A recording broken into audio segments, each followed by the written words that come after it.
परशुड़ी थाना क्षेत्र के करंडी चौक में चलती कार में अचानक आग लग गई। आग लगने से कार के आगे का हिस्सा जल गया। घटना में किसी तरह की जान माल की कोई नुकसान नहीं हुई।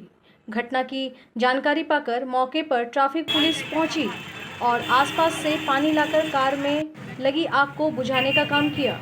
इस दौरान फायर फाइटर यंत्र का भी उपयोग किया गया। कार के बारे में जांच के दौरान पुलिस को पता चला कि कार विकी मोटर का है। उसका उपयोग कार सिखाने के लिए किया जाता था।